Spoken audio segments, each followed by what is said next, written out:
Buying or selling a home can feel overwhelming. Big decisions, emotional moments, and 1,000 little details. That's why you need more than just a real estate agent. You need someone who truly cares. Megan Marion is your real estate angel. She's not just there to unlock doors or push paperwork. She walks with you through the entire process with compassion, wisdom, and a servant's heart. Whether you're buying your first home or selling a place full of memories, Megan brings peace to the process. From big decisions to small details, she goes the extra mile because to her, this is never just a transaction, it's personal. Megan Marion, your real estate angel. Call 720-229-6674 or learn more at 670kltt.com/angel. That's 720-229-6674. Welcome to Pinpoint Colorado. I'm your host, Rachel Maines.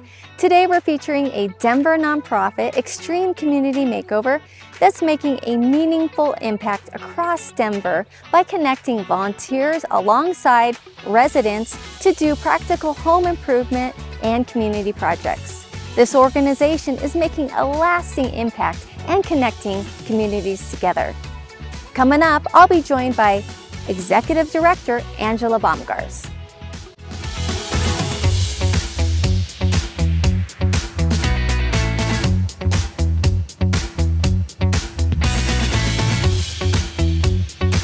Thank you, Angela, for allowing Pinpoint Colorado to come here and learn more about your amazing nonprofit. Yeah, you're welcome. Well, thanks for being here, Rachel. I appreciate that. Well, we've known each other for years. I've been to the work days. They're just this organization. Well, first of all, I gotta say, I'm gonna brag upon you.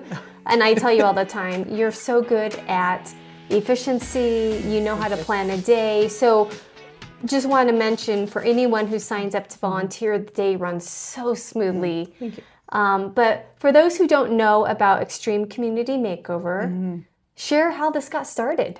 Yeah, it really was an idea. Ideas are a dime a dozen. You never really know what sticks and what doesn't. But I would say pretty early on when the idea first kind of materialized, we started introducing it to volunteers. People kind of kept volunteering. And really after the first year, we had really had almost 2,000 volunteers with pretty limited marketing of it. And it kind of was clear hey, I think this is something people are excited about participating in. Let's really take it and run with it. And I said, well, I'll sign up to do that. And here we are all these years later. And when did it get started? We started in 2008. Wow, that's a long time to be a nonprofit. It is. And it's quite unique. So Extreme Community Makeover, you guys go into communities and you make over the community, but explain the type of tasks that you do. Yeah, exactly. So really what we're focusing on is really bringing volunteers together with residents of specific neighborhoods here in Denver that we're working in, with the goal of really saying, how can we provide some extra people, extra hands, and let's work together, be good neighbors, and really complete outside home or neighborhood improvement projects. So a lot of the projects we do are yard work, cleanup projects, painting, landscaping, fence repair, trimming bushes, kind of anything outside that doesn't require a permit or professional expertise. And really that are projects that volunteers can do because they might be doing those types of projects at their own homes anyway. Right. And what I like about this too, the volunteers of every age really. I've seen families and kids and singles of every age, because there's always something for somebody to do. Absolutely. And so every time we have a volunteer day, it's open to anyone to participate. So there's a lot of individuals that come. We get a lot of groups, whether that be churches, companies, schools, organizations. And the group sizes are really flexible too. We've had groups of 5 people to 50 people to 500 people. And so obviously there's more logistics the bigger the group sizes get. But what's nice about it is that we really can make it work because we're really covering more ground the more volunteers we have. So we really focus on 2 projects. One is the alley cleanup graffiti removal project. So really kind of community cleanup, picking up trash, pulling weeds, painting over graffiti. Whereas the other Adopt-A-Block project is where we'll go into the neighborhood a couple weeks ahead of time, knock on people's doors, start conversations with them to say, hey, we'll be in your neighborhood on this particular day. Are you interested in having some volunteers to work with you? And so again, the more volunteers we have, the more blocks we could adopt or the more alleys we could clean, and just kind of keep scaling it that way. Yeah, so you're transforming a neighborhood in multiple ways. First, just aesthetically, then transforming hearts. Because I can't imagine, getting a knock on my door and being like, hey, I want to help you with your outside projects. Wow, And then too, I've been to many of the work days, just seeing how the volunteers connect with the neighbors, how the neighbors connect with other neighbors. Sometimes neighbors, nowadays we don't really know each other as well as back in the day. So you're getting people out the neighborhood. So do you have a story or two about neighbors connecting and how that really does change a neighborhood? Yeah, the one that makes me laugh, this was however many years ago, but we had two neighbors who lived next door to each other, and we ended up doing a project with both of the neighbors. And so somehow or other, it came out during the beginning of the day that these two neighbors maybe didn't really get along very well, that they didn't like each other. And I think it was something silly as to what the, issue was, that like one of them didn't like how the other took out the trash, or, something minor like that. Well, the day goes on, like we start the projects in the morning. Well, at lunchtime, we always break for lunch, but we invite the folks that we're working with to come join us for lunch. Both of these families ended up coming to lunch. Well, it gets towards the end of lunch, like everyone's gone back out to their project sites, but there's this one table just laughing and laughing. Well, it turns out it's those two neighbors. So it's like this experience got them to sit down at the same table and start talking to each other. And they realized like, okay, clearly we maybe have more in common than what we initially thought. But it required them like sitting down and talking to each other as opposed to like disliking about the other how they took out the trash. Right. So to me, that's what I think is really neat about those volunteer days is exactly what you said. It's connecting people that really maybe wouldn't otherwise have a chance to connect on a variety of levels. Whether it's a company that is volunteering with their coworkers outside of the office, or, maybe some people are remote, some are in the office in their cubicles, or, a school sports team, like, hey, you're getting to know your teammates in a different way. Or, maybe it's folks who've just moved to Denver and are like, I just really want to meet people and really like-minded people who like to give back to the community. But I also think it's really a great way to connect with neighbors that you wouldn't otherwise meet. And also that's really the reason why we go block by block, is hopefully it gets people out of their houses, getting people talking to each other and really saying like, how does that build stronger communities when people first off start talking to each other and then continuing those conversations and really saying like, well, then how does that grow into like looking out for each other and really saying that's what builds stronger communities, when you care about your neighbors, look out for each other, help each other, and have a stronger neighborhood than that you live in. Right. And once again, that's on multiple levels through knowing your neighbors, but also taking pride in your house because you have a beautiful fence that people helped you paint. Right. Because if you needed some trash removal, now your yard is looking more aesthetically beautiful, you know. So there's a lot of different levels here. And then also just offering something fun that you can go volunteer at, and you're using your hands, and that's just a fun activity. I want to mention the extreme teams because, yes, you can volunteer just, typical volunteer, but share about the extreme teams. Yeah, to me, the extreme teams are really one of the best ways to get involved, I think, because there's 10 different teams, and these are really the key volunteers who I would say help the work days that we have available really run smoothly. Because in those 10 different teams, there's a whole range of things. Like there's a communications team who they're putting Instagram stories together and telling more about the why we do what we do. There's folks who are translating between English and Spanish. There's others who are driving the truck and picking up trash, and other teams who are getting lunch ready, and other teams who are giving resource packets to the residents, and a whole range of different aspects of what all of those 10 extreme teams do.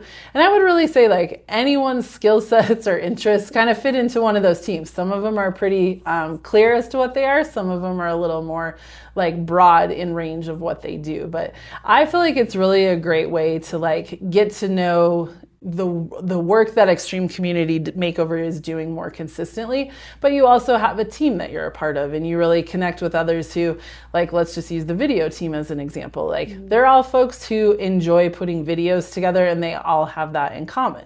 But they also have in common that they're using their skills to give back through Extreme Community Makeover and really tell the stories about what happens when we do projects like this and how that is impactful to people, both on a volunteer standpoint and from the community standpoint. And so I think, yeah, the extreme teams are a great way to really get plugged in, really use skills that you have and really be able to say like, hey, I really can recognize that the time that I'm investing in my volunteer time is really making a difference through Extreme Community Makeover. Right. So. Making a difference, and they're getting to know other people and making friends. Absolutely. So yeah, it's a fun thing. Now, this was born and raised in Colorado, but you have aspirations to take it to other states.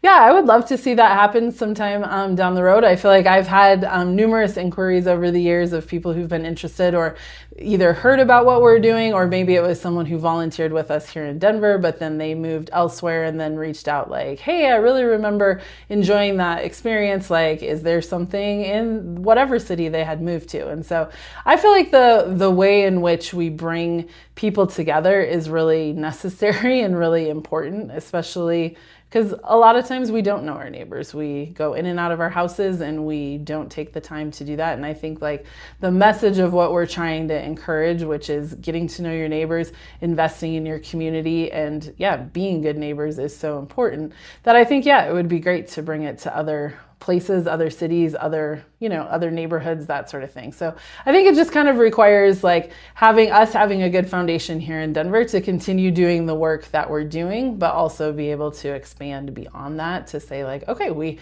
can continue doing what we're doing here and continue building and growing that, while also saying like, okay, let's be open to seeing what other places arise that might be a good fit for it. Yeah. So that's great. Well, I know, many people kind of dream about starting a nonprofit. There's so many great ideas out there. Like you said, you have an idea. But what's a couple tips you can give our listeners, our viewers, if they have in mind a nonprofit? Yeah, that's a good question. I would say be prepared to go into it with both eyes open, because it's a lot more than you initially bargained for. Like everyone who gets involved in nonprofit work, it's because you care about the mission and the cause of what you're doing. There's also a lot of work to it, and a lot of things that are tied to the mission, but also a lot of things that like maybe don't seem tied to the mission, but like doing the tax return, like that's still part of the reality of like even nonprofits have to put tax returns together. So just I would say do your research to know like, is the idea that someone has, is it something that maybe someone else is already doing and there's opportunities to partner with them? And if not, and there really is a desire to, yes, I want to become a 501c3 and move in that direction, just being clear about what your mission is, but also being clear to have done your research to know like, okay, you've kind of thought through all of the other pieces that go into it, which is really, building your program model out, but also like the fundraising part of it is a big part of, you have to have resources to actually like support what you're doing, and knowing that's part of the drill, as well. And also, how do you really build community support for what you're doing? And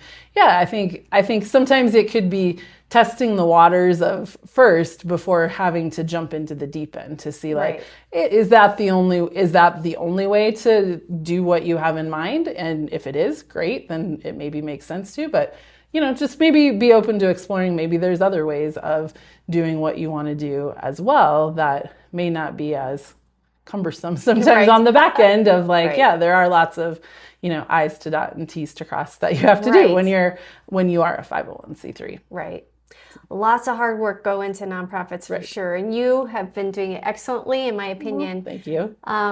So for those who are listening, who are viewing, they want to volunteer. How did they get started? We'd love to have anyone come volunteer with us. So probably the best place to start is go to our website. So extremecommunitymakeover.org. There's a section about volunteers on there, and there's a whole section about events. So you could kind of go to either section, and if you go to the events page, it'll show here's all the different dates that we host. Our goal is really having a lot of volunteer opportunities scheduled throughout the year, so it really is easy for people to jump in. It's not like we only do things 1 or 2 times a year. There's a lot of dates. There should be something, that can kind of fit everyone's schedule. They're also like, if you're on that volunteer page, it'll tell you a few more details about, okay, what to expect if you do volunteer, what does that look like, but also how to register. So we usually have people register as a group if they're expecting 5 or more people, or register as an individual if, maybe it's a family who wants to come volunteer. And yeah, really the main thing then is getting registered through a platform we use called Volunteer Hub. And then that's how we know when people are planning to show up. And then we can keep everyone posted with all the details specific to that particular day that they're planning to volunteer from there. Yeah, once again, I'll say volunteering for you is really easy breezy because you're so well organized. So listeners and viewers, definitely go to the website and get signed up. And I just know you're going to enjoy your day and give back, and then create camaraderie within the family or the organization. Or if you're an individual, you'll meet other people too. So it's just really fun. Yeah. And to me, that's what's fun about each day too, of just seeing how there's different, different individuals, different groups, different neighborhoods, different projects that we can have the foundation be similar for each day, but really each day is so different based on those kind of connections that come up in the day and relationships that are formed throughout that day. Right. Well, thank you so much, Angela, for being on Pinpoint. Yeah, thank you, Rachel, for having me. I appreciate that. My thanks to Angela Bomgaars, the Executive Director of Extreme Community Makeover, for joining us today. And thank you so much for the incredible work you're doing in Denver neighborhoods. You can learn more and sign up to volunteer by going to extremecommunitymakeover.org. You can also stop by Pinpoint Colorado to watch past episodes. Go to pinpointcolorado.com. Thanks for joining us, and see you next time.